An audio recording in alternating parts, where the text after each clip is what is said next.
Hey, sweet sisters and friends and family. Welcome to HB Ministries. It's a ministry for you to believe, behold, and become all God's created you to be in whatever season of life on this side of heaven for such a time as this. I just wanted to take a few minutes and talk to you just so I can encourage you to keep your vertebrae, to grab that vertebrae. A vertebrae is what keeps the spine straight. And more than ever, right now, we had some cultural things that exploded in the news this week. We had some decisions in the government that have exploded. And not only have these decisions exploded, but also relationships, things within the church, people's reaction have exploded. And I have to tell you, I had such an urgency to come on after reading some Facebook comments and Instagram comments and just looking at the war within the social media and the conflict. I had this passion that I just wanted to speak. However, God kept me silent. And in that silence, I just began to do some reading and really sit back. And God gave me three of the most powerful verses and a few powerful visions that I just wanted to share with you, because I'm actually going to share a very vulnerable story that I don't think I've ever just put out, where if you're not in the ministry and you're not following me, you hear my testimony on a regular basis. What I'm going to share today, I'm putting in all places, because I believe we all need to really hear truth, but truth that's being proclaimed through love. And so what I want to share is, number one, I want you to stand up in your purpose and be able to say, I'm not confused. I'm not distracted. I know where I need to be. I know what I need to believe. I know that God's going to have something become of this. And I know what I need to behold. I know in my knower that I know. I'm actually going to share a very vulnerable story that I don't think I've ever just put out, where if you're not in the ministry and you're not following me, you hear my testimony on a regular basis. What I'm going to share today, I'm putting in all places, because I believe we all need to really hear truth, but truth that's being proclaimed through love. And so what I want to share is, number one, I want you to stand up in your purpose and be able to say, I'm not confused. I'm not distracted. I know where I need to be. I know what I need to believe. I know that God's going to have something become of this. And I know what I need to behold. I know in my knower that I know. A vertebrae is what keeps the spine straight. The Word of God is what keeps things straight. It's the process of winning. It's the process of going from glory to glory. It's what God designed way in the beginning, was His truth. And when we begin to honor that, when we begin to seek what's right and what's wrong, then you begin to see blessings in your life. All right, see this picture right here? We're going to start here. This is what initiated a little bit of controversy on social media. I'm not going to give the names of the two sisters or the sisters involved. I went to church with them. I love them all. And just know we're all in our own glories and we're all learning. We're not at the same place, but this really spoke to me. Here is what the comment said. It said, now all my Christian friends who hate abortion so much are you lining up to care for the 150K foster children in our country? Right?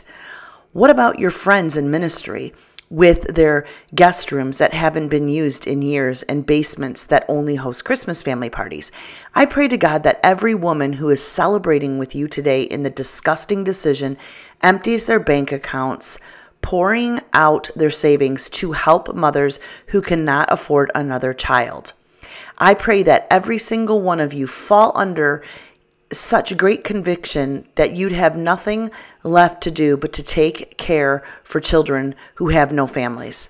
This is why the church and politics disgust me. What an absolute horrific display of God's love.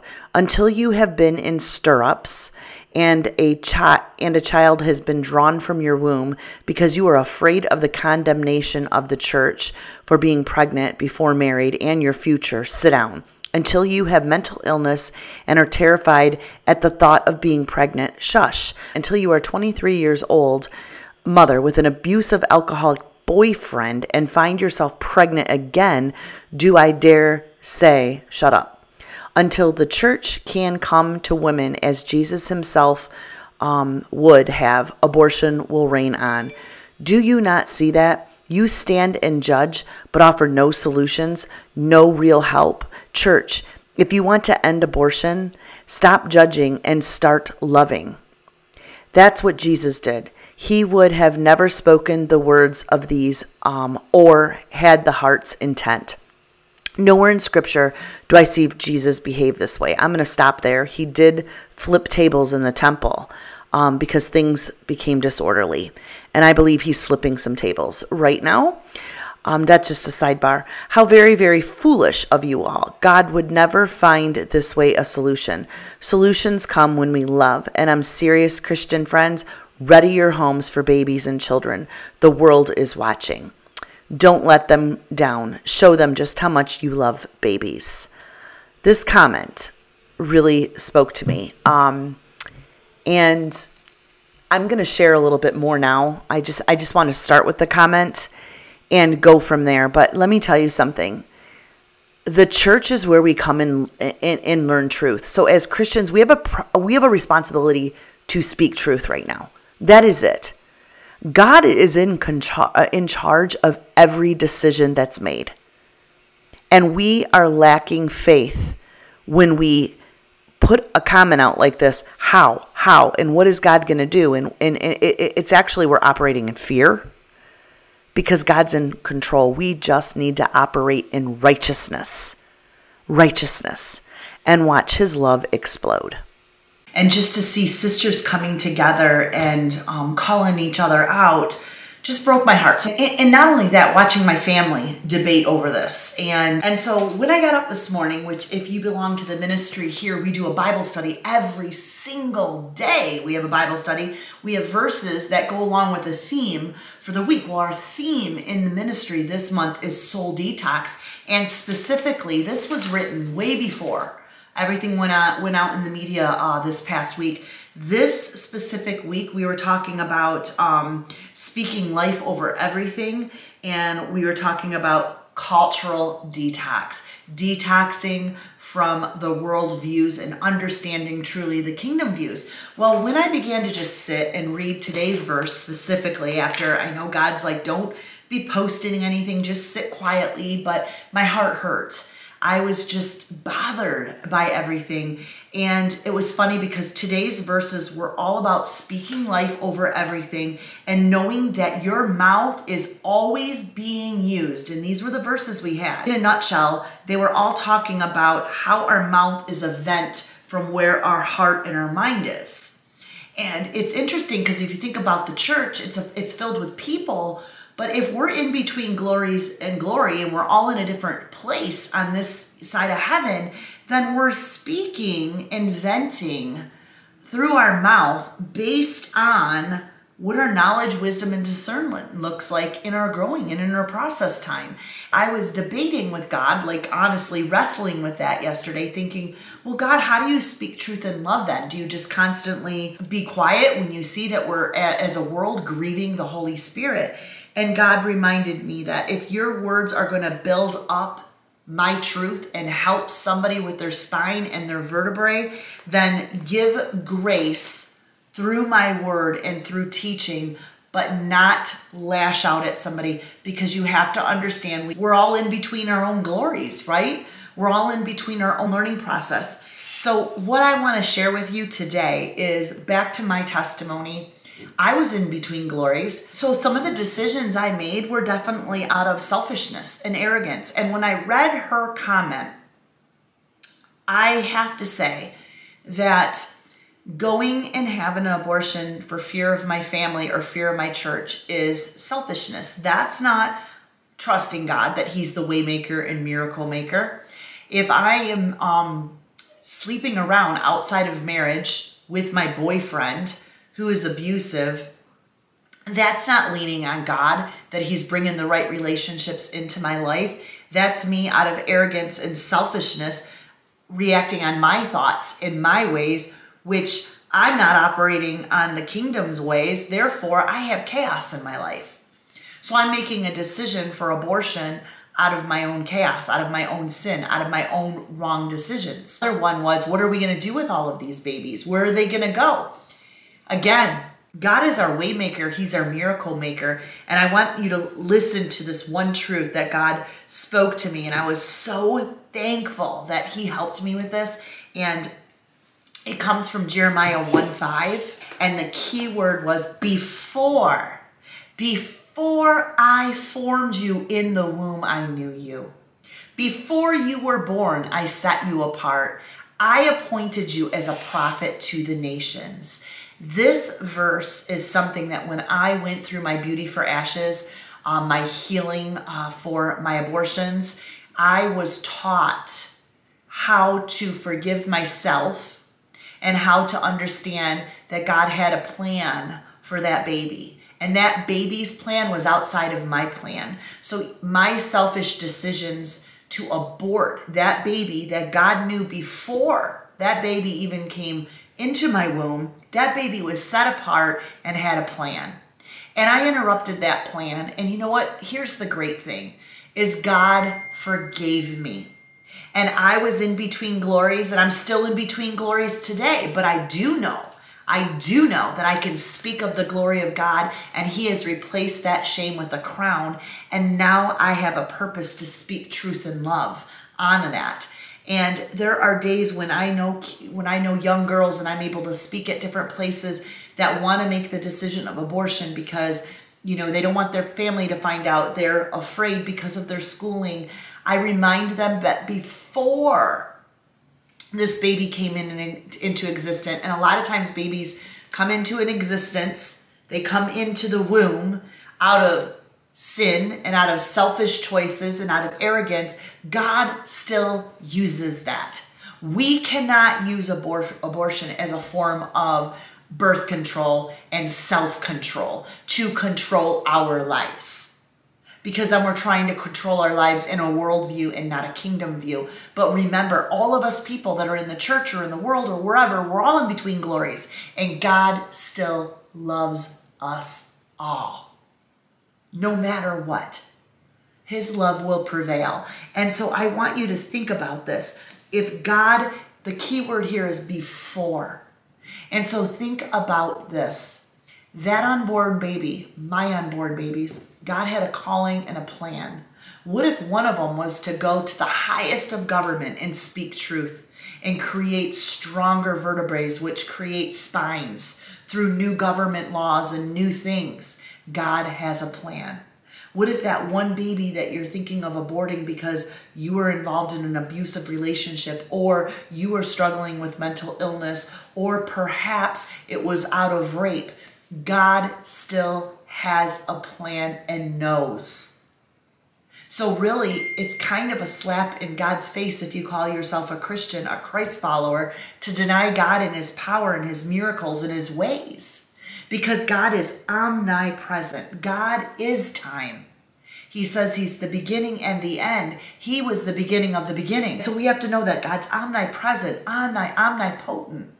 He's creator of all. He has infinite wisdom and infinite intelligence. So he's bigger than your mental illness. He's bigger than the abusive boyfriend. He's bigger than the rape. And God works all things together for the good. What the problem is, we're not coming to truth. Truth is the vertebrae. Truth is your spine. That's what keeps the world moving.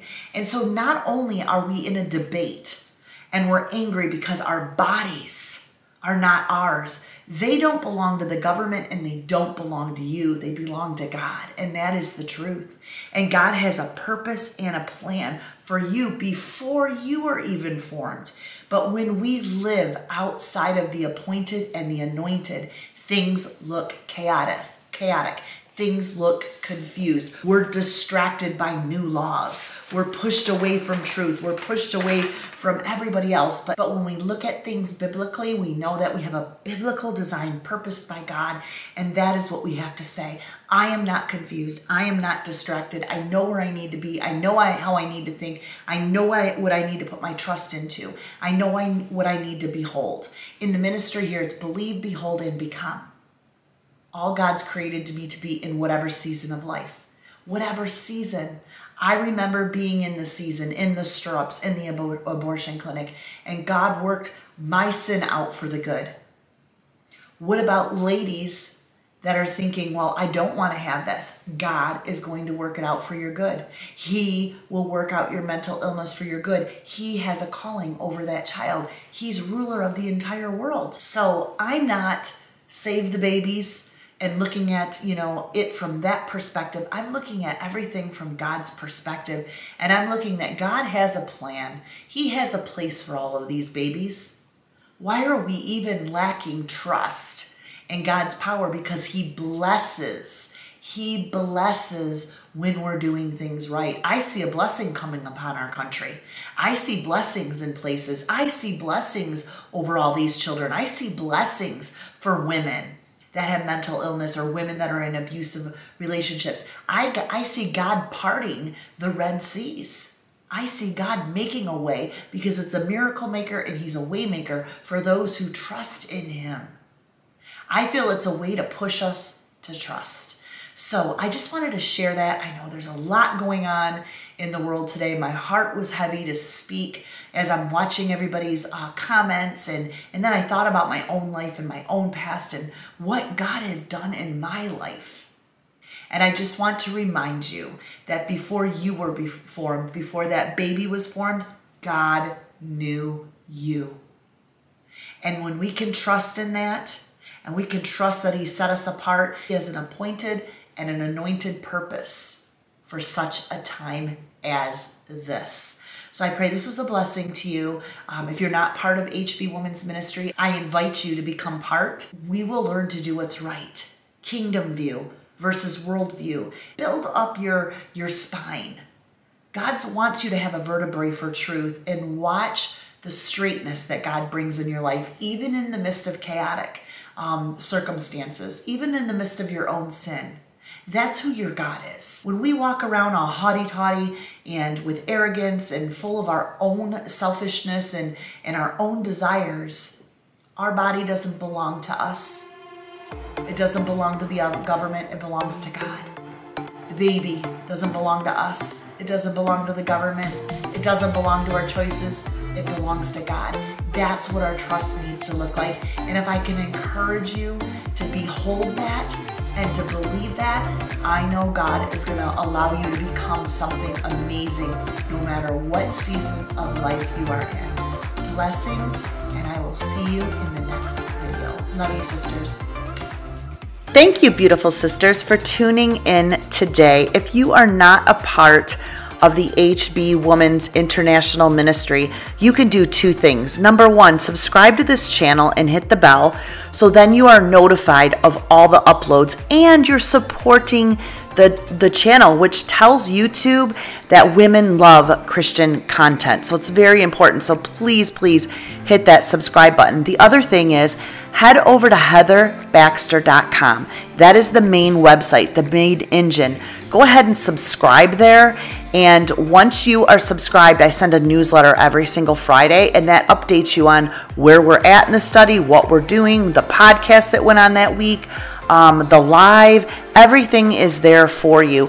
Also, the ministry shop where you can purchase that next study. This study right here is going to be available in just a couple days. I'm working on the final edits. We are launching this study on Friday right here on YouTube live, July 15th at 12 p.m. Eastern Standard Time. I'd love for you to come to the launch, maybe check it out, give it a listen, see if this is a study that you would like to take part in. If so, you can head to the ministry store, grab your digital download, and of course, if you belong to the HB Women's Facebook page, you can see what we do with our pages. Some are in binders, some are in composition notebooks, which is what I did with mine last month, and I loved it. So this coming month in July, we are going to be studying women of the Bible, women of the Word. What happens when we really grab hold of the Word and become what God is declaring to us, what He is promising it to us? How do we behold that, and how do we believe that? Come on this adventure starting July 15th. Thanks again for being here. Love you, sisters.